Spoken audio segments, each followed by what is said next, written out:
Bom dia, irmãos. Bom dia. Seja bem-vindo nessa manhã para a nossa sexta aula, sexto encontro, para então continuarmos no livro de Oséias. Antes de iniciar, deixa eu mostrar para você uma figura aqui. Não sei se vai dar para você enxergar aí. Mas eu tentei representar aqui.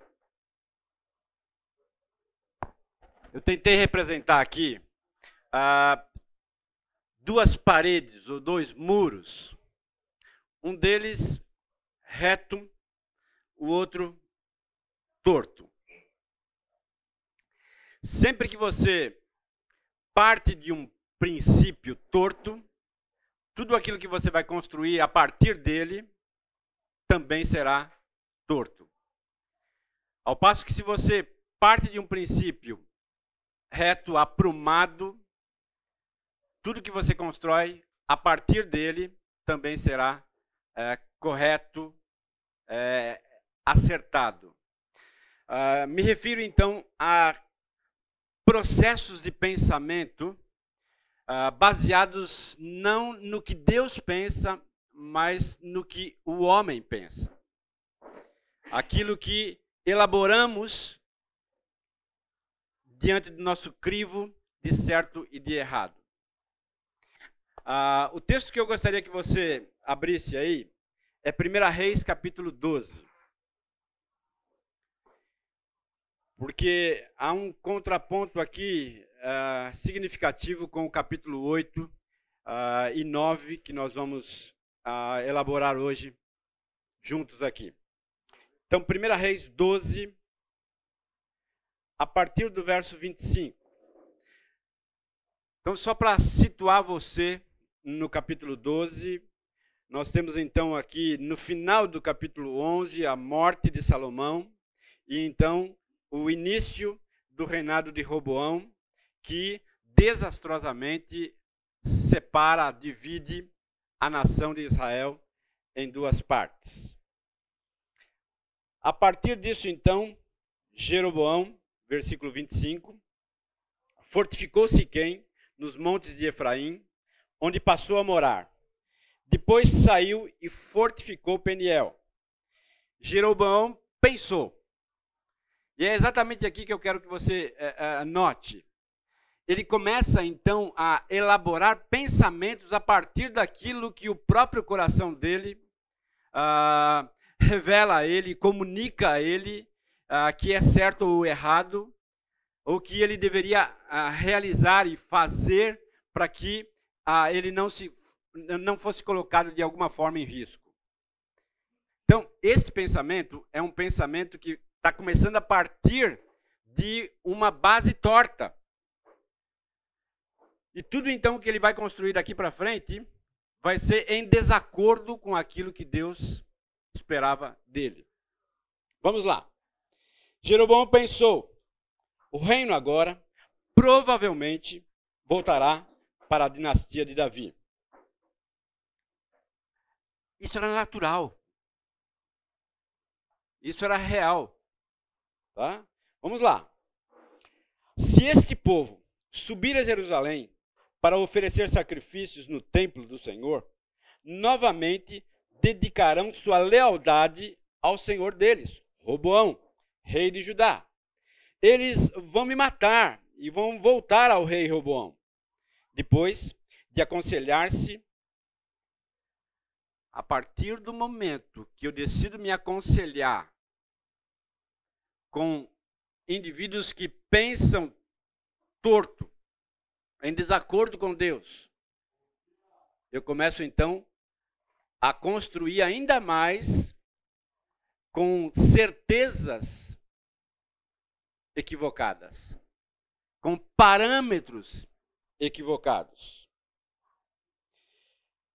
Bom, depois de aconselhar-se, o rei fez 2 bezerros de ouro e disse ao povo: vocês já subiram muito a Jerusalém. Olha, vocês estão cansados de ir para lá. Né? Vocês já subiram muito para Jerusalém para adorar lá. Aqui estão os seus deuses, ó Israel, que tiraram vocês do Egito. Opa! Né? Mais uma vez, um equívoco grande, mas que ele desejava que o povo acreditasse e se submetesse àquilo que ele estava propondo. Tá? Vamos lá. Mandou pôr um bezerro em Betel, outro em Dan. E isso veio a ser um pecado, pois o povo ia até Dan para adorar aquele bezerro. Jeroboão construiu altares idólatras, designou sacerdotes dentre o povo, apesar de não serem levitas. Mais um erro. Instituiu uma festa no 10º dia do 8º mês, semelhante à festa realizada em Judá, e ofereceu sacrifícios no altar. Ele fez isso em Betel, onde sacrificou os bezerros que havia feito. Também estabeleceu lá sacerdotes nos altares, no 15º dia do 8º mês, data em que ele mesmo escolheu. Ofereceu sacrifícios no altar que havia construído em Betel. Assim, ele instituiu a festa para os israelitas e foi ao altar para queimar incenso. Parâmetro equivocado, uma parede torta. Tudo que eu construo a partir dela fica torto. Ao passo que se construo a minha vida a partir daquilo que Deus espera de mim, pode ter certeza de que tudo que eu vou construir a partir disso será aprumado, ajustado, alinhado com aquilo que Deus espera de mim. Muito bem. Parte da nossa introdução aqui. Agora vamos então ao capítulo 8 de Oséias, que é o nosso texto de exploração hoje aqui.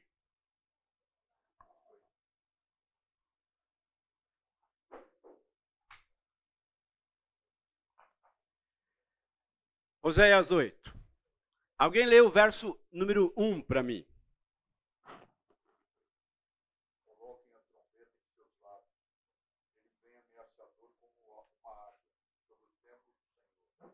Porquanto quebraram a minha aliança e se rebelaram contra a minha lei. Entenda a figura aqui, tá? Ameaçadora como uma águia. Não sei se você já viu no Discovery Animal, nesses canais de animal aí, onde aparece a caça de uma águia sobre sua presa. E a intensidade em que ela, do alto, enxerga a presa e vem num rasante tão determinado, com as suas garras, ela pega aquela presa e leva embora. Essa era uma figura que o povo conhecia muito bem. E é uma figura que Oséias traz para mostrar claramente qual era a indignação de Deus com a construção equivocada que eles estavam fazendo ali naquele momento da história. Ele vem ameaçador como uma águia sobre o templo do Senhor. Mas por que isso? E você e eu acompanhamos todo o processo desse julgamento de Deus, desse castigo de Deus. E nós sabemos muito bem. Mas aqui ele faz questão novamente de salientar os motivos que levaram Deus a tomar essa atitude, a se postar como uma águia ameaçadora sobre o povo. Tá? Vamos lá. Verso 1. Porque transgrediram a minha aliança e se rebelaram contra a minha lei. Eu gosto dessa ideia de que o próprio texto ele mostra claramente quais são as intenções. A ameaça, essa figura da águia ameaçadora que quer pegar a sua presa, tinha um motivo base.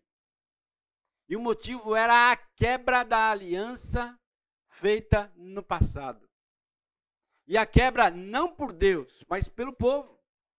Não por Deus, mas pelas autoridades do povo. Quebraram sistematicamente aquilo que Deus havia instituído como uma aliança inquebrável entre ele e o povo. Se rebelaram contra a minha lei. Uma rebeldia definida, clara, equivocada. Versículo 2 e 3. Alguém lê para mim?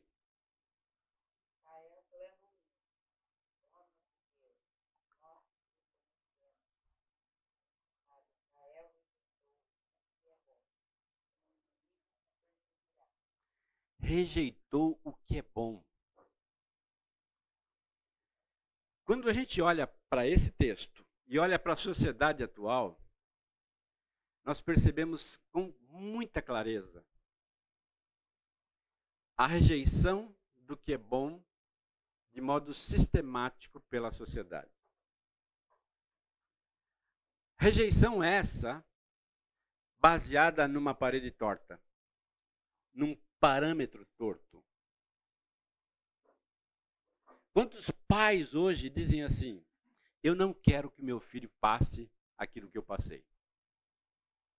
Então eu dou tudo para ele, para que ele não passe aquilo que eu passei. Parede equivocada. Parâmetro equivocado. E nos esquecemos de que nós somos o que somos hoje porque passamos por tudo aquilo. Né? Porque fomos submetidos a tantas dificuldades, tantas aflições que formaram aquilo que nós somos.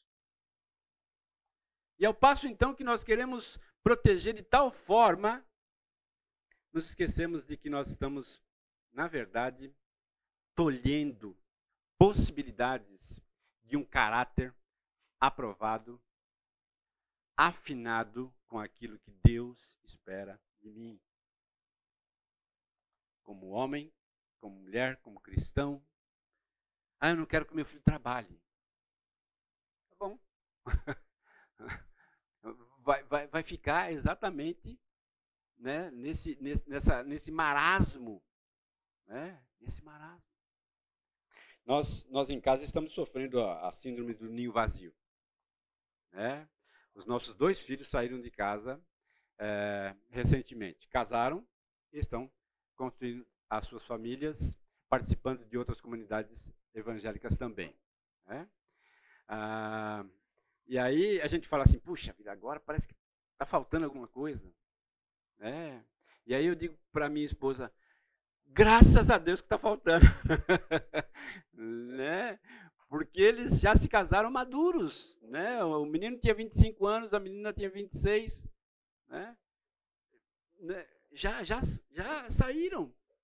Né? Louvado seja Deus por isso, porque esse é o processo natural. Né? Processo natural.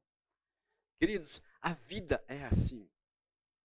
E nós precisamos entender com clareza isso. Não rejeite aquilo que a palavra de Deus diz que é bom. Porque quando a palavra de Deus diz que é bom, é bom. É bom, e ponto final. Né? Não tem que argumentar com isso. Versículo 4, alguém lê para mim. Eles estabeleceram reis, mas não da minha parte. Constituíram príncipes, mas eu não o sou. Da sua prata e do seu ouro fizeram ídolos para si, para serem destruídos. Percebe aí 3 colocações importantes. Né? Estabeleceram reis sem o conhecimento de Deus. Sem que Deus aprovasse que assim seria. Escolheram líderes sem a aprovação do Senhor. E construíram ídolos para a própria destruição. Novamente, os motivos pelos quais o Senhor se apresenta como uma águia ameaçadora sobre o povo de Israel tinha consistência, tinha muita força. A quebra da aliança, a rebeldia, a rejeição, a constituição de liderança sem que Deus aprovasse.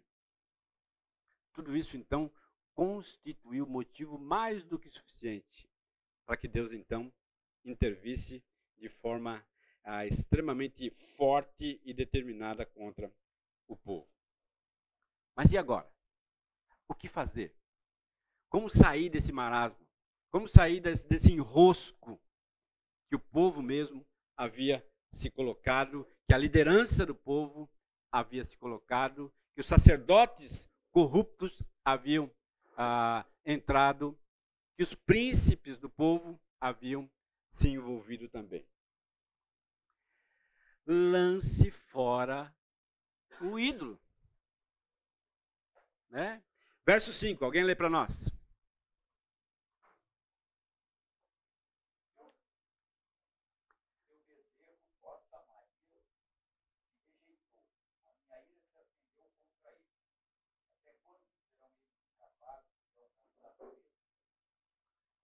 Pode ler o 6 também.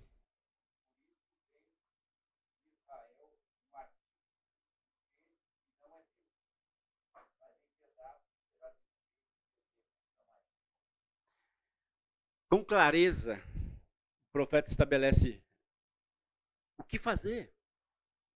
Como sair desse enrosco.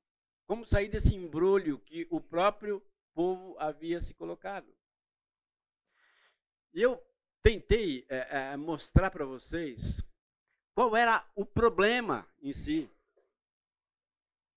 E aí, então, eu fiz a silhueta ali de um coração com um bezerro lá dentro. Na verdade, o coração do povo estava baseado num parâmetro equivocado.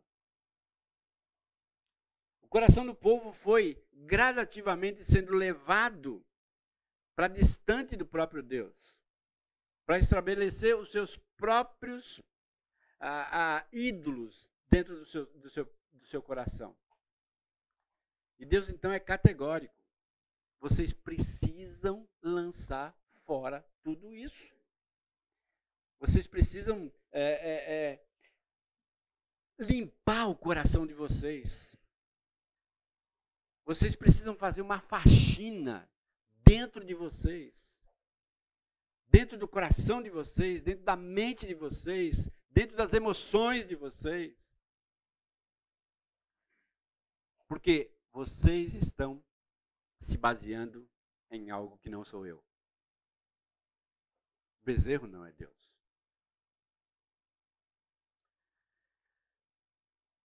Quando a gente começa novamente a fazer um contraponto com a realidade de Oséias e a nossa própria realidade, e nós temos sistematicamente dito aqui que o homem de lá é o homem daqui. Os problemas que ele enfrentava lá são os problemas que nós enfrentamos aqui. As dificuldades, elas são idênticas.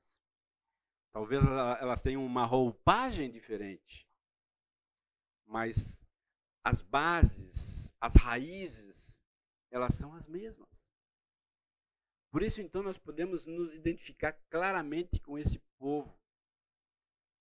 Porque nós também somos seduzidos diariamente, constantemente, a dividir a nossa atenção, a dividir a nossa mente e a nos conformar com determinadas realidades que estão confrontando com aquilo que Deus espera de cada um de nós.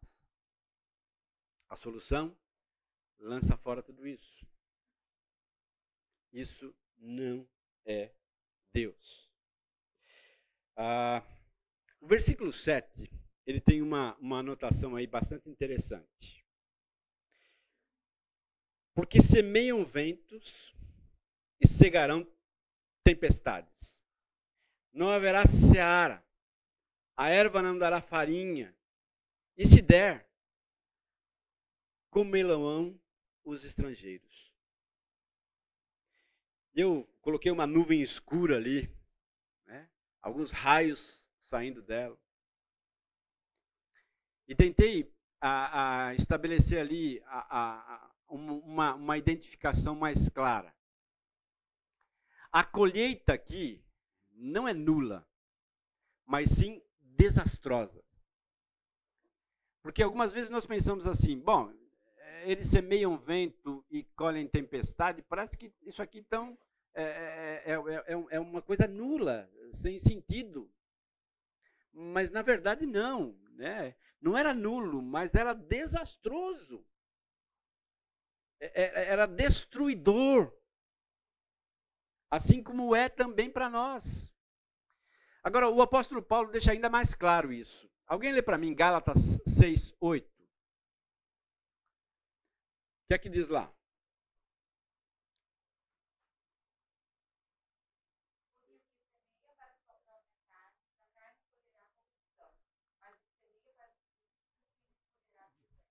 Paulo, então, aclara para mim e para você o que é essa semeadura que vai ser comparada com um vento, mas que vai trazer tempestade sobre a minha cabeça. Parede torta. Parede torta. É carne. Desejos da minha própria carne, vontades da minha própria carne, satisfação da minha própria carne, prazeres pessoais, expectativas egoístas dentro do meu próprio coração e entendimento. Lembra de Roboão? Né? Eu vou fazer assim, porque assim eu corro menos risco como rei. Eu vou elaborar de tal forma a minha política misturada com a religião, para que eu então continue a reinar. Mas o que está por trás? Carne, egoísmo, coração ensimesmado, desejoso apenas então somente de uma autogratificação, autossatisfação. Agora, o contexto principal aqui do capítulo 8 é a política externa. Mas o assunto principal é a fé e a fidelidade. Isso fica claro no contexto todo, se você pegar, por exemplo, os versículos 10 e 11 do capítulo 7. Alguém lê para mim aí, os 10 e 11 do capítulo 7.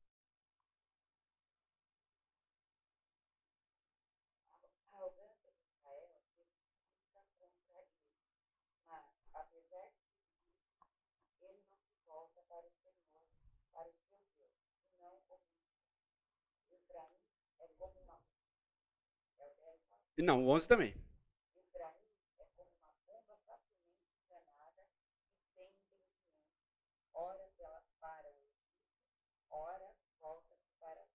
Lembra da aula passada? Nós falamos que a arrogância estava testificando contra eles mesmos. E aqui então há uma revelação do próprio coração. De uma certa forma, isso é um dos últimos degraus da queda. Dessa aspiral negativa que se distancia de Deus e se aproxima da carne.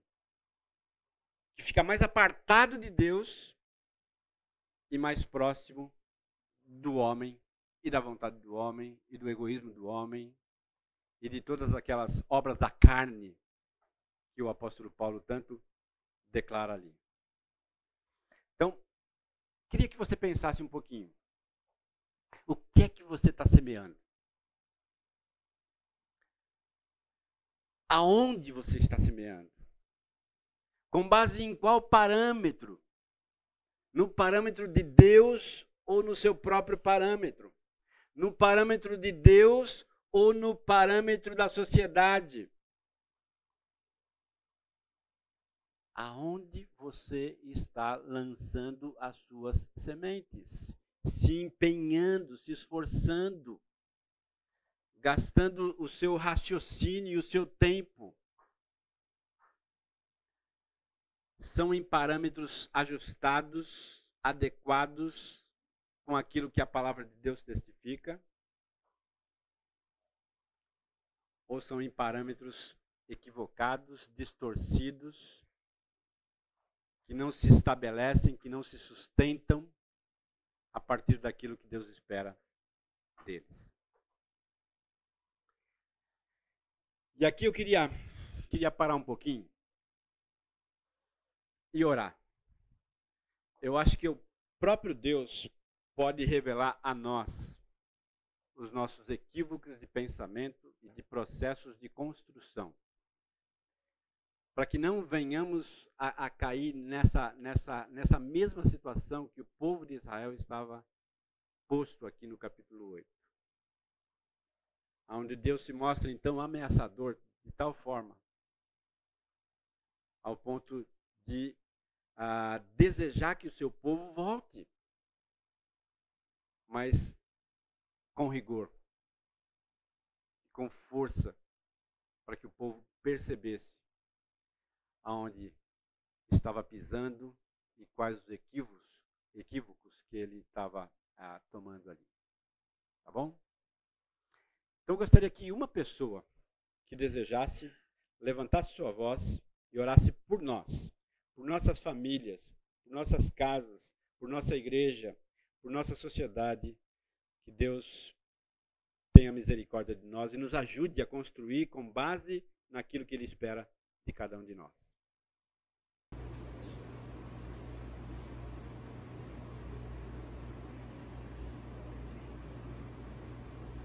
Senhor Deus e Pai, nós somos gratos, que apesar de pecadores e iguais, Senhor Deus, ao povo do passado, o Senhor misericordioso conosco, Senhor. Nós te agradecemos pelo privilégio que temos de ser dispostos à Tua palavra todo santo dia. Obrigado por um momento como esse, Senhor Deus, que podemos aprender mais profundamente, Senhor Deus, aquilo que o Senhor tem ensinado desde os tempos antigos. Transforma as nossas vidas, Senhor Deus, conjugais, transforma, Senhor Deus, as nossas vidas profissionais, transforma, Senhor Deus, as nossas vidas aqui como irmãos em Cristo, para que a Tua igreja, Senhor Deus, tenha um objetivo perfeito, certo, Senhor Deus, e direto de pregar o Evangelho acima de todas as coisas, que as nossas vidas, Senhor Deus, possam estar espelhando a Cristo, Senhor Deus, através das nossas atitudes, que as nossas obras, Senhor Deus, sejam realmente para glorificar o Teu nome. Não é fácil, somos falhos, temos a tendência, Senhor Deus, de fazer sempre do nosso jeito, adequarmos, Senhor Deus, as nossas vidas, as nossas pretensões, e não as suas.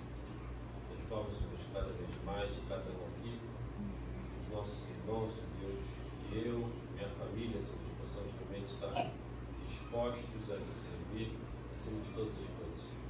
Muito obrigado, Senhor Deus, mais uma vez, pelo dia de hoje, em nome de Cristo Jesus. Amém. Amém, Jesus. Amém, Senhor. Muito bem. Vamos lá. Nos versos 8 a 14, nós temos aí algumas lições. Vamos lá.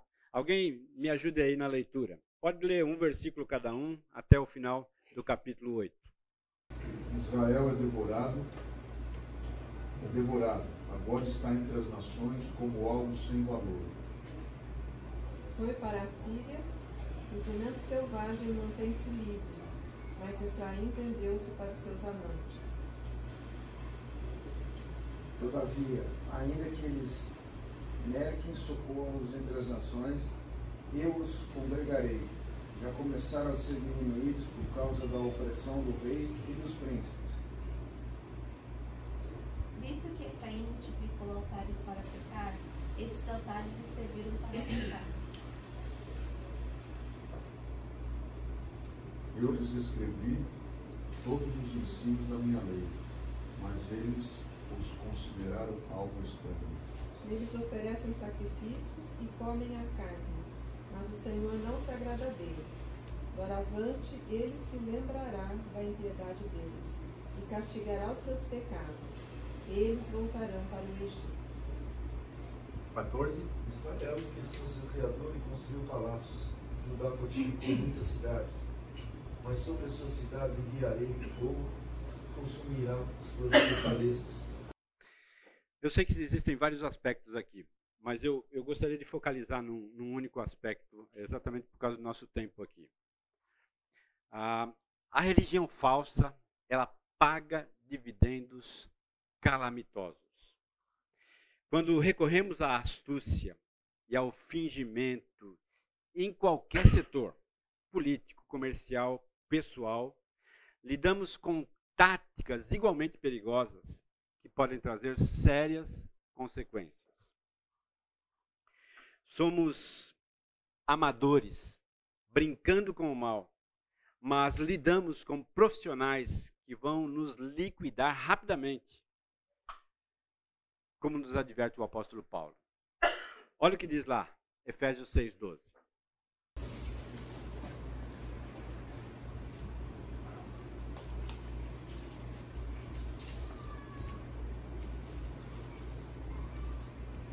Efésios 6:12.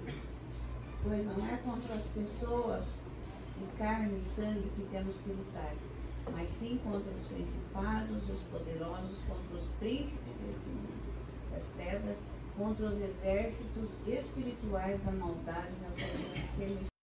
Queridos, infelizmente, nós estamos tão envolvidos com o entretenimento, que talvez seja a base do momento atual da sociedade, que nós achamos equivocadamente que o mal ele não existe, que Satanás é uma invenção, que os demônios não são reais. Queridos, há uma realidade tão grande, travestida de informações científicas, de lógica, que muitas vezes nós caímos numa armadilha tão grande, numa sedução tão grande, que acabamos então desapercebidos, entrando em determinadas áreas de forma tão inocente, e acabamos então nos tornando presas fáceis nas mãos do inimigo. Eu já disse para vocês que um dos livros de cabeceira que eu tenho constantemente recorrido é As Cartas do Inferno, de C.S. Lewis. Né? Porque ele é tão brilhante em mostrar para nós que determinados processos de pensamentos, na verdade, estão travestidos ali de dardos inflamados do maligno, que intencionam nos tirar da rota, que intencionam nos fazer pensar que a parede torta, na verdade, está reta. Que os parâmetros aos quais eu estou construindo a minha vida estão ajustados com aquilo que Deus espera de mim. E não estão. Semana passada nós discutimos aqui, né? Por que algumas pessoas dizem assim, não, Cristo sim. Eu quero Cristo. E eu já me converti a Cristo. Mas igreja, jamais. Jamais. Jamais. Para lá. Né? As coisas não casam. Não casam. Eu não posso me dizer que sou cristão sem entender que a comunidade cristã, ela faz parte disso, ela está atrelada a isso, ela é real. E ela é o ambiente onde eu me expresso. E onde a minha fé fica evidente. Mas não, hoje a gente tem um grande número de pessoas que pensam exatamente assim. Né? Que não se amolda àquilo que Deus espera. Israel estava tremendamente equivocada. Israel estava fora do prumo de Deus. Sem as expectativas do próprio Deus, diante daquilo que o Senhor espera de cada um de nós, e esperava da nação. Quando o apóstolo Paulo diz, tomem cuidado, fiquem espertos. A nossa luta não é contra estruturas humanas. A nossa luta não é contra argumentos humanos. Mas a nossa luta está além disso. Ela tem uma profundidade maior. Ela tem uma dimensão maior. Ela abrange outros campos. Ela se torna tão gigantesca ao ponto de nos abraçar e a gente nem perceber que está sendo abraçado por ela. Ela tem tentáculos. Tentáculos que, ora, atingem a minha emoção, ora, atingem a minha razão, ora, me seduz com argumentos convincentes, como fez com Roboão.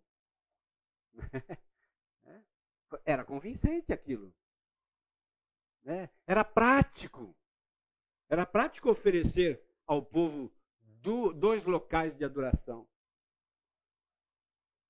Era mais dentro daquilo que ele esperava.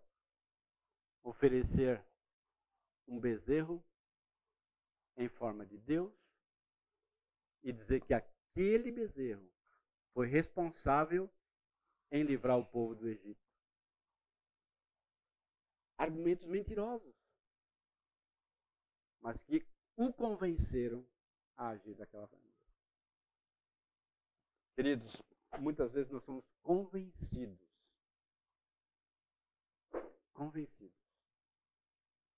a tomar determinadas atitudes, a tomar determinados rumos na nossa vida que nós achamos que de fato são certos, mas que nunca nós perguntamos para Deus. Nunca nós nos colocamos frente a frente com a palavra de Deus, dizendo isso realmente está aqui? Ou está aqui? Está naquilo que Deus espera de mim? Ou está apenas então somente no meu coração? No meu coração corrupto, enganado. Então, diante disso, eu preciso entender com clareza algumas realidades. O Derek Kidner tem uma expressão bastante interessante. Ele diz assim: existe um abismo crônico e profundo que persegue o ser humano caído. A falta de afinidades de mente entre a mente divina e a mente humana. Assim também como as suas vontades. A vontade de Deus e a vontade do homem. Há um abismo aqui. E esse abismo foi provocado naturalmente por questões claras dentro da doutrina da queda, onde houve uma ruptura. E aí eu fiz dois contrapontos aqui. Oséias capítulo 8, versículo 12 e 1 Coríntios capítulo 2, versículo 14. Alguém lê para mim, por favor, Oséias 8, 12 e outra pessoa, 1 Coríntios 2, 14.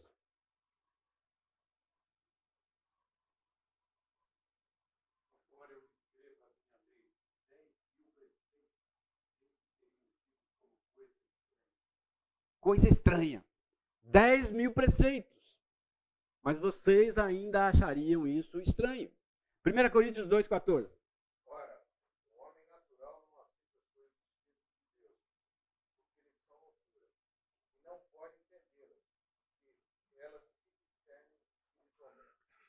O homem natural não entende. Não entende. Deus escreve 10.000 declarações. E o homem natural diz, isso não encaixa. Não é aceitável. Não é aceitável. É esse abismo crônico aqui que o Derek Kidner trata para nós. Né? Ele é profundo. Ele nos persegue. Constantemente eu e você estamos exatamente nesse ponto aqui. Onde a minha vontade é contraposta pela vontade de Deus. Onde os meus desejos são também equivocados diante disso. Encerramos então a primeira parte, o capítulo 8 todo. Agora então vamos tratar do capítulo 9.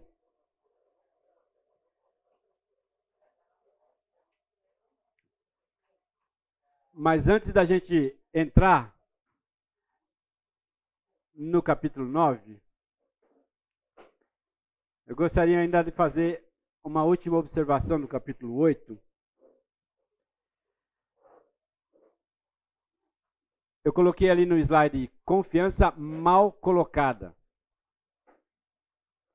O texto de Salmo 127:1. Se o Senhor não edificar a casa, em vão trabalham os que a edificam. Com base então no versículo 14 do capítulo 8,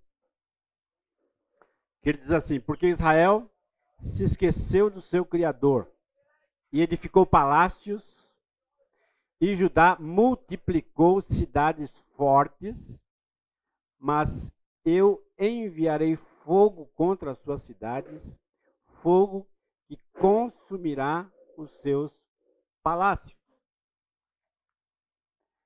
Confiança mal colocada.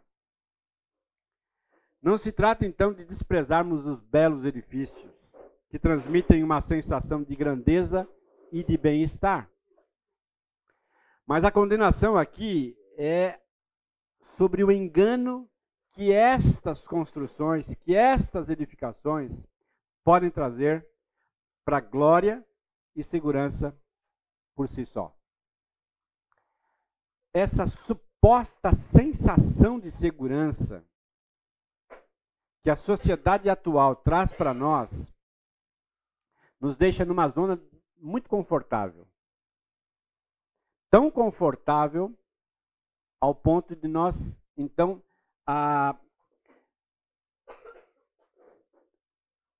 focarmos a nossa atenção e até mesmo a nossa devoção a estas coisas, achando que elas podem trazer para nós segurança. Mas o que o Salmo 127 diz? Se Deus não edificar, não adianta, não vai parar em pé. Não vai parar em pé. Israel se aparelhou da multiplicação de sacerdotes, da multiplicação de autoridades, da construção física de estruturas que, ao olhar, davam a eles a sensação de segurança. E o que Deus diz? Olha, eu vou enviar fogo sobre vocês, isso aí não vai parar em pé.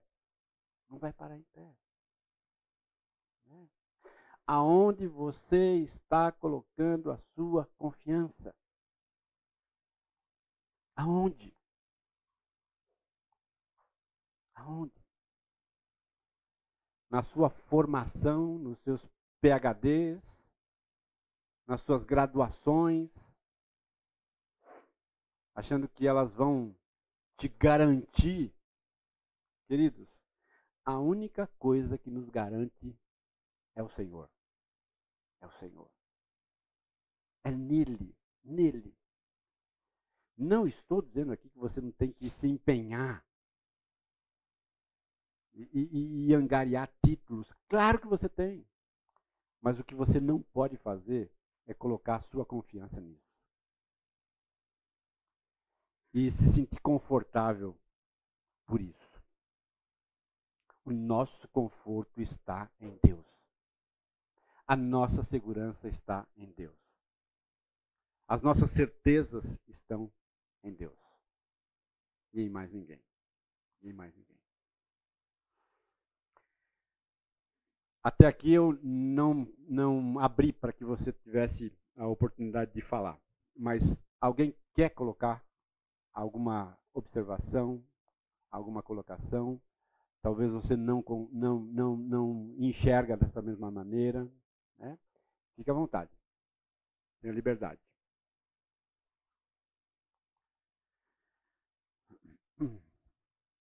Pois não. Além do outro, você devia falar algo, mas estou sentindo coceira. E essa tem sido uma preocupação constante. Dedico muita parte, boa parte do ministério ao aconselhamento bíblico. E eu não sei o quanto os crentes estão atentos a um dos pecados mais comuns dos nossos dias. Se trata de idolatria. A idolatria é um dos assuntos mais tratados nas Escrituras. E qual a forma dessa idolatria? A forma é a seguinte: problemas emocionais, problemas psicológicos, não estão sendo tratados pelas Escrituras, mas por pensamentos humanistas. Eu entendo que isso é pecado. É deixar a suficiência das Escrituras para recorrer à falsa segurança de um tratamento limitado, uma vez que o homem natural não enxerga além do que ele vê. Ele só trata com sintomas, mas não trata das questões do coração. Então, um livro como esse, um estudo como esse, é um grande alerta para nós. Somos gratos a Deus por isso. Nós precisamos estar atentos e bem acordados para a suficiência das Escrituras. Amém, amém. Ótimo. Obrigado, pastor. Pois não. Só complementando, né, agradecendo porque o dia que o senhor pregou sobre isso, faz alguns domingos, meu coração vibrou, né? Porque as igrejas estão fazendo assim, cara, elas estão enchendo do negócio de Souza, de terapia e tal, não sei o quê, e o homem não sai dessa condição de pecado, não sai, não é questão de julgar, mas, cara, a gente tem a graça de Deus, a gente tem o Espírito de Deus. Teve até outra pregação que falou que a gente nasceu de novo. Então, se a gente nasceu de novo, a gente tem um Espírito de Deus, a gente tem que andar no Espírito, só um desabafo. Sim. Certo. De terapia, as escrituras não tem mais valor, o Espírito não opera em ninguém mais, então só um desabafo. Ótimo. Mais alguém? Pastor, eu acho que a confusão também em se mandar para as duas linhas. Não, você faz isso aqui, mas também faz aquilo lá. E há a pessoa que está atacada por essa situação, principalmente na área afetiva e emocional, ela fica confusa, porque ela já está confusa. Então, às vezes, o direcionamento, né, a gente não encarar de frente, olha, o seu problema é a idolatria, mas encaminha também, muitas vezes, para para um profissional A, B ou C, é muito complicado. Então, a pessoa fica cocheando entre dois pensamentos. Como ela já não está muito bem da ideia, ela fica nessa divisão. Às vezes ela vai para um lado, às vezes vai para o outro. Eu creio que não estou dizendo que não deva uma pessoa que tem um problema de saúde, fora da idolatria, lógico, ela não deva ser encaminhada para um psiquiatra para fazer aquilo que a gente chama de estabilização, até que a pessoa tenha condições de conversar a respeito do fato. Sim. Mas eu vejo que há muita condução antecipada antes de se fazer uma análise, encaminhar a pessoa. Sem dúvida. Deixa eu só mostrar para vocês essas declarações aqui do Swindoll, baseado naquele livro Vivendo Provérbios. Ele coloca assim: cada momento da nossa vida em que estamos despertos, operamos de um ou de outro ponto de vista, humano ou divino. Às vezes, refiro-me a eles como perspectiva horizontal ou perspectiva vertical. A humanidade, ela permanece intencional e obstinadamente limitada à horizontal. Nós protegemos zelosamente a autonomia que recebemos do céu, preferimos pensar, conservar nossas atitudes e conduzir nossas vidas independentes do nosso Criador. Consequentemente, as opiniões humanas nos influenciam mais que as instruções e os princípios de Deus. As soluções horizontais nos dão a ilusão de maior segurança e prazer. E por isso, a nossa tendência é rejeitar ou ignorar soluções verticais aos nossos desafios. eu acho que é exatamente isso, né, que nós estamos discutindo aqui. Exageradamente, nós tendemos a valorizar mais soluções horizontais do que soluções que venham da parte de Deus. E é também o que a gente vai encontrar aqui no capítulo de número 9. Alguém lê para mim o versículo 1 aí. Não te alegres, ó Israel, não exultes como os povos, porque ao prostituir-te, abandonaste o teu Deus, amaste a paga de meretriz sobre todas as eiras de trigo. Aí eu coloquei ali, Israel, tá rindo do quê? Tá rindo do quê? Qual é a graça? Qual é a graça? Vocês estão rindo porque vocês estão baseados na verticalidade dos pensamentos ou na horizontalidade dos pensamentos? E aí eu quero fazer, então, um contraponto aqui com a nossa própria realidade. Brasil e Israel. Dos versos 9 ao verso 6, nós encontramos vários desses assuntos aí. Vamos ler então do 1 ao 6. Capítulo 9, 1 a 6. Já lemos o 1, né? Não te alegres, ó Israel, não exultes como os povos, porque vocês se prostituíram, abandonaram a Deus, amaram as prostituições. Versículo 2, então, alguém lê para nós. Os produtos da ilha e do lagar não alimentarão o povo, o vinho novo lhes faltará. Eles não permanecerão na terra do Senhor. Efraim voltará para o Egito, e na Síria comerá comida impura. 4. Não derramarão libações de vinho ao Senhor, nem os seus sacrifícios lhe serão agradáveis. Seu pão será como o pão de pranteadores. Todos os que nele comerem serão imundos, porque o seu pão será exclusivamente para eles e não entrará na casa do Senhor. 5. O que farão vocês no dia de suas festas fixas, nos dias de festa do Senhor? 6. Vejam, o dia da destruição, mas o Egito os ajuntará. O Mênfis os sepultará. Os seus tesouros de prata, as urtigas vão herdar. Os cardos cobrirão totalmente as suas tendas. Está rindo do que Israel? Está rindo do que Brasil? Motivos verticais. No caso de Israel, o Reino do Norte estava agonizando os seus últimos momentos de vida, devido ao acúmulo de pecados que nós tratamos na aula passada.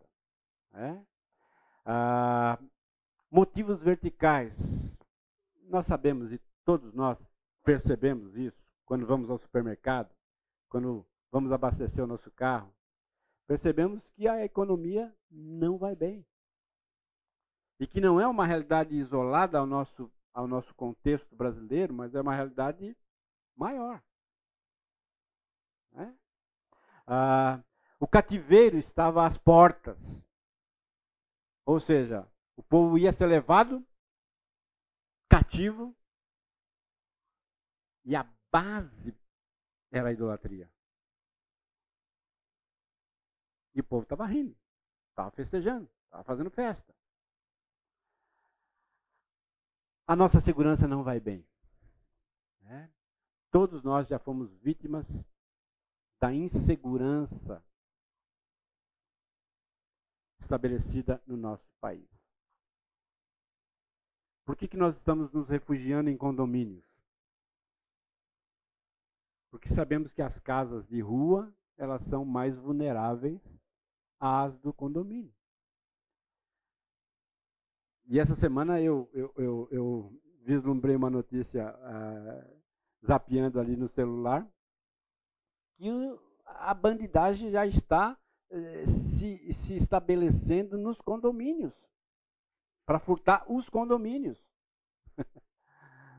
Ao ponto de uma dessas histórias, eles alugaram uma casa dentro do condomínio, no Alphaville. Depositaram 50 mil reais de calção e furtaram uma casa mais de 300 mil reais. Opa! Investiram 50, tiraram 300. Né? Percebe? A maldade se multiplicando, né? E a insegurança se estabelecendo ainda mais na nossa realidade. O povo ia perder casas, colheitas, no caso de Israel. A nossa política está em confusão. Em confusão. E você e eu lemos isso constantemente nas notícias. Uma confusão total. Né? A nação abominável aos olhos de Deus. A saúde pública não vai bem. Povo adúltero, idólatra. A religiosidade, ela é idólatra do nosso país. De uma certa forma, nós estamos também sofrendo as consequências da pós-modernidade, que nos trouxe o pluralismo, onde nós então começamos a ter muita oferta, e em todos os campos. E aí, então é por isso que muitas vezes até crentes são seduzidos a procurar cura aonde não existe cura, aonde existe paliativo. É muito comum, né, o indivíduo ir para uma igreja, ouvir determinada coisa e dizer, eu preciso de uma oração forte, e recebe a oração forte, mas aí, durante a semana, ele encontra com alguém que diz assim, vamos no espiritismo, porque lá você vai tomar um passe e isso vai melhorar. E ele então recorre a isso.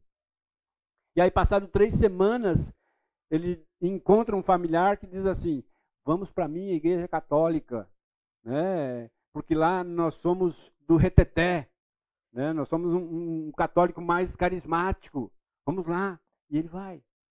E fica migrando assim, né? Dentro desse emaranhado de religiosidade, achando que há elementos bons aqui, elementos bons ali, e vira uma confusão. Uma confusão. Lembra que nós falamos que o povo de Israel estava enxergando Deus com os olhos do politeísmo. E quando eu então enxergo Deus assim, a qual Deus eu devo devoção? Se um Deus permite o sexo entre o mesmo sexo e o outro não. Se um Deus permite ter 3 mulheres, em qual deles eu vou? Qual deles eu vou alinhar a minha vida, ajustar a minha moral? É essa confusão, é essa realidade, né? Sem nascimentos, nem pessoas e nem criação. O próprio Deus diz, não vai mais nascer. Né? O estancar a madre. As comunidades evangélicas seduzidas por um evangelho de facilidades. Né? Peregrinos entre as nações.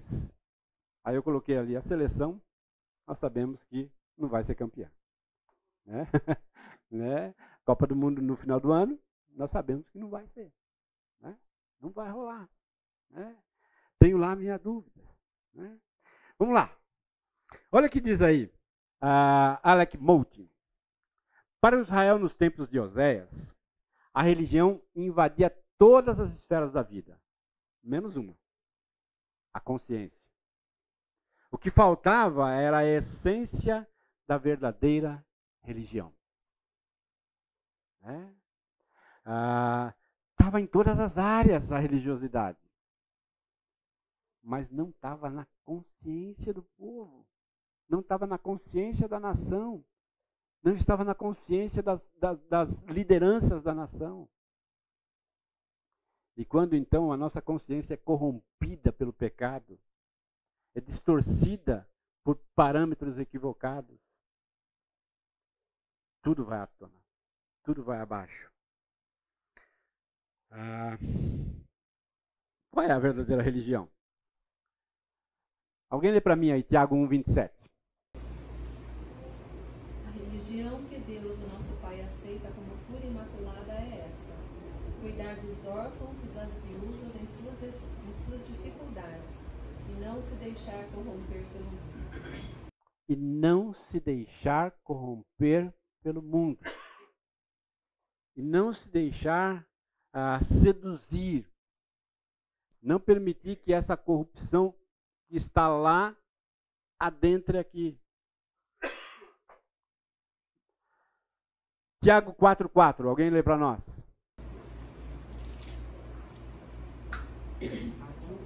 Vocês não sabem que a amizade com o mundo é inimizade com Deus? Quem quer ser amigo do mundo faz inimigo de Deus. A gente conhece esse texto, né? É um texto muito conhecido. Mas quantos de nós flertamos com o mundo e fazemos do mundo o nosso amigo? Quantos de nós? Nos esquecemos dessa repreensão. Não há amizade. Não há companheirismo. Há interesses. Não amizade. Há interesses. Apenas isso. Interesses de tirar, ganhar, lucrar. Interesses. Não amizade.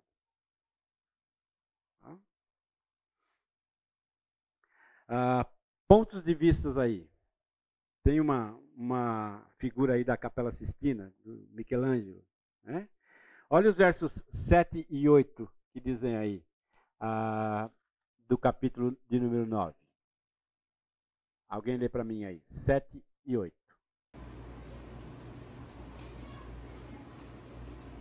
O dia de visitação chegarão, o dia de recompensa chegarão. Israel saberá. O profeta é um touro, o homem espiritual é louco, por causa da multidão de tua iniquidade e o grande ódio. O vigia de Efraim estava com meu Deus, mas o profeta é como um laço de caçador de aves em todos os seus caminhos, e ódio na casa do seu Deus. Os dias de castigo vêm, os dias da punição estão chegando. Israel saiba, por serem tantos os pecados e tanta hostilidade, o profeta é considerado tolo, homem inspirado, um louco violento. O profeta junto ao meu Deus é uma sentinela que vigia Efraim. Contudo, laços o aguardam em todas as suas veredas e a hostilidade no templo do seu Deus. Eu queria pegar essa figura aqui, o profeta como sentinela de Deus. Ezequiel 33, de 1 a 9, traz para nós a descrição aí dessa ideia da sentinela de Deus. Ezequiel, melhor dizendo,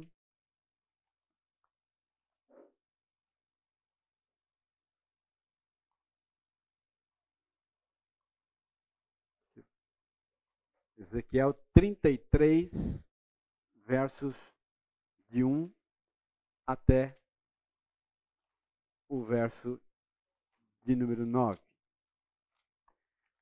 Ezequiel 33, 1 a 9.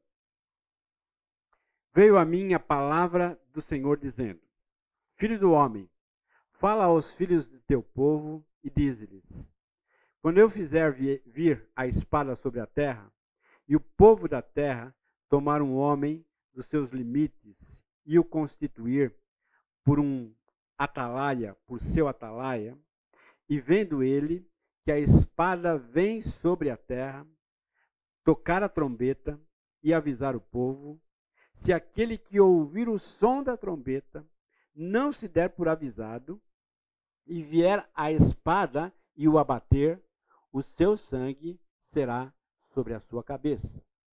Ele ouviu o som da trombeta e não se deu por avisado. O seu sangue será sobre ele, mas o que se dá por avisado salvará a sua vida. Mas se o atalaia vir que vem a espada e não tocar a trombeta, e não avisar ao povo, se a espada vier a abater uma vida dentre eles, este foi abatido na sua iniquidade, mas o seu sangue demandarei do atalaia. A ti, pois, ó filho do homem, te constituí por atalaia sobre a casa de Israel. Tu, pois, ouvirás a palavra da minha boca e lhe darás aviso da minha parte. Se eu disser ao perverso, ó perverso, certamente morrerás, e tu não falares para avisar o perverso do seu caminho, morrerá esse perverso na sua iniquidade, mas o seu sangue eu o demandarei de ti. Versículo 9. Mas se falares ao perverso para o avisar do seu caminho, para que dele se converta, e ele não se converter do seu mau caminho, morrerá ele na sua iniquidade, mas tu livraste a tua alma. Forte essas declarações aqui de Ezequiel. Né? Quais são os deveres do profeta, pastor, como sentinela? E quais são os deveres do povo crente? E Ezequiel mostra claramente aqui qual é o dever de um e qual é o dever do outro. O que se espera de um e o que se espera do outro. Vamos lá. Ele, Jesus, como a sentinela, avisou que seria assim. O próprio Jesus diz: regozijai-vos e exultai, porque é grande o vosso galardão nos céus, pois assim perseguiram os profetas que vieram antes de vós. E essa aqui é uma declaração para a liderança da igreja hoje. Ou seja, vocês têm uma responsabilidade sobre o seu povo. Avisar o seu povo, comunicar ao seu povo, tentar desenhar de tal forma que o povo perceba o perigo e não caia nele, e não seja uma presa fácil, e não se incline para o mal. Vocês precisam fazer isso. Vocês precisam honrar o compromisso de vocês. Vocês foram chamados para isso. Agora, cá entre nós, o que está acontecendo hoje com a igreja? Nós temos homens se levantando e dizendo: o caminho está errado, o caminho está errado, o caminho certo é esse. Se você tivesse que medir em porcentagem, olhando a igreja, não a igreja fonte apenas então somente, mas a igreja como um todo no nosso país, qual seria a porcentagem que nós daríamos a líderes que se assemelham à sentinela? Líderes que se assemelham àqueles que apontam o caminho, né? E que advertem do caminho errado. 50%? 70%? Não sei. Não sei se tem estatística sobre isso. Né?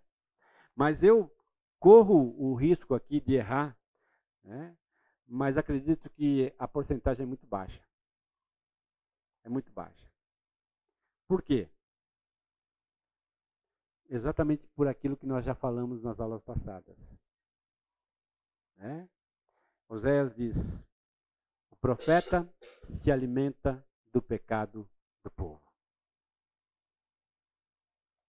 O sacerdote se alimenta do pecado do povo. De uma certa forma, eu garanto a minha subsistência em função de não me meter na vida alheia, de não me meter na corrupção do rebanho. E isso corrompe um e o outro. Aquela declaração que eu trouxe a semana passada, né, do Nelson Rodrigues, né, falando em 1960 sobre Dom Helder Câmara. Né? Ele diz: a quem Dom Helder Câmara deve o pão da sua mesa? E ele diz: a fome do Nordeste. Porque enquanto houver fome no Nordeste, ele vai ter pão na sua mesa. Está lucrando com isso. Está lucrando com isso. E essa é a realidade, queridos.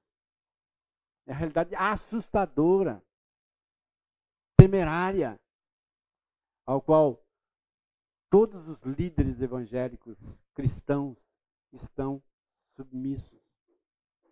Porque o texto diz que vai recorrer da sua própria mão. Né? Porque você não está fazendo aquilo que deveria fazer.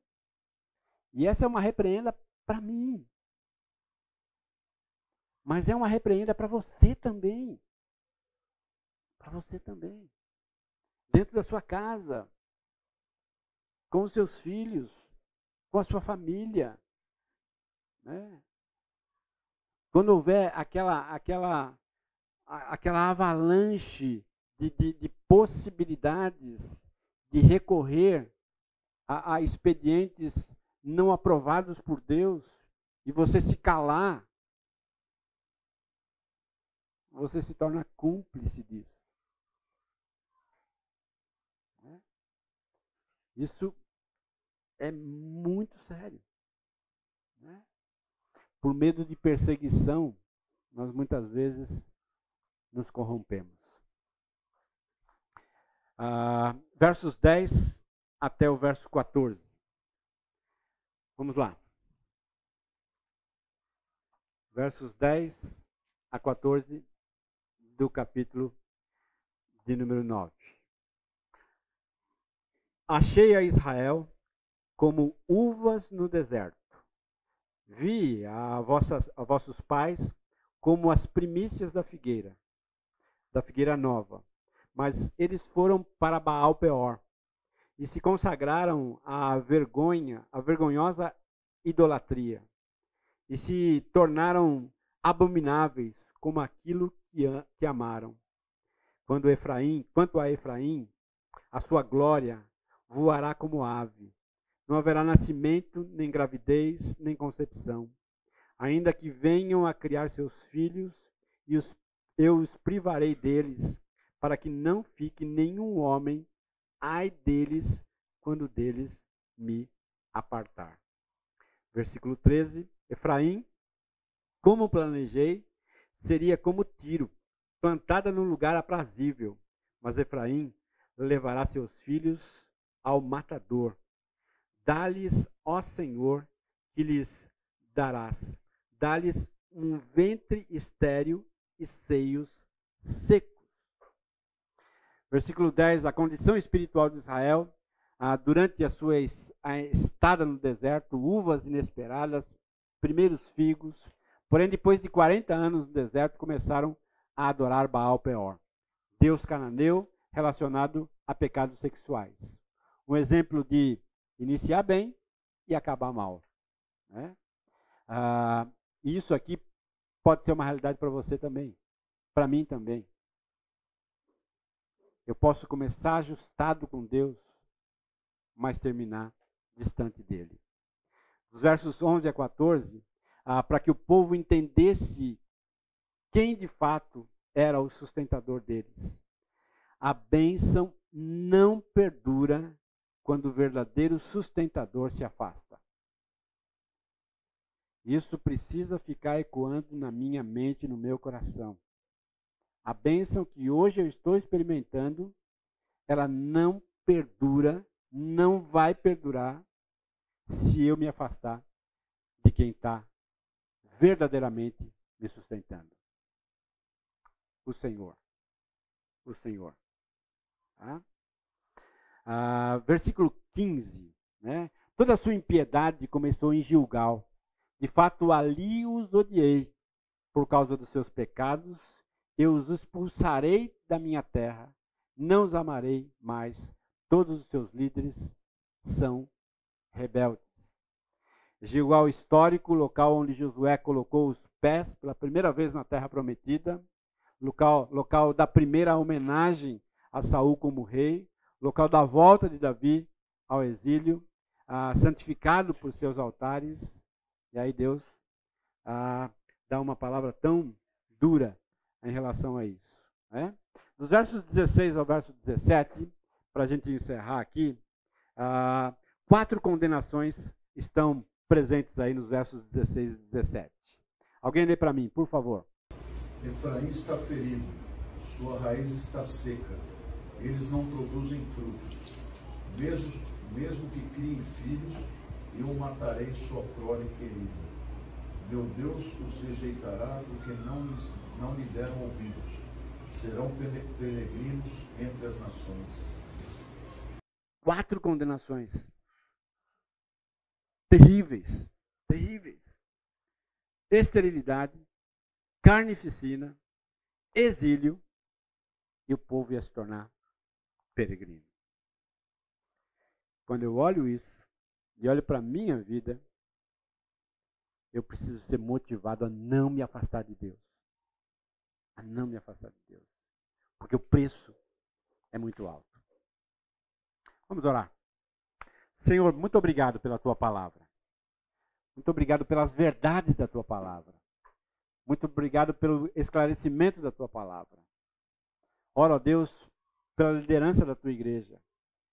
Que o Senhor os conscientize, ó Deus, do seu papel. Os conscientize constantemente, diariamente, para não se calarem, mas para aprontarem o caminho correto e levantarem as questões que precisam ser levantadas, mostrando o erro, mostrando os parâmetros tortos, de modo a aprumar e ajustar os caminhos dos pés das ovelhas, de modo a cumprirem com o seu papel e a sua missão, que foi outorgada a eles. Obrigado, Deus, pela tua palavra mais uma vez nessa manhã. Leva-nos, ó Deus, agora para os nossos lares. Possamos ter uma tarde em companhia dos nossos familiares. E traga-nos, ó Deus, novamente à noite para cultuar ao Senhor e solidificar ainda mais o nosso coração para iniciarmos uma semana ajustados com as expectativas do Senhor. Obrigado, em nome de Jesus. Amém.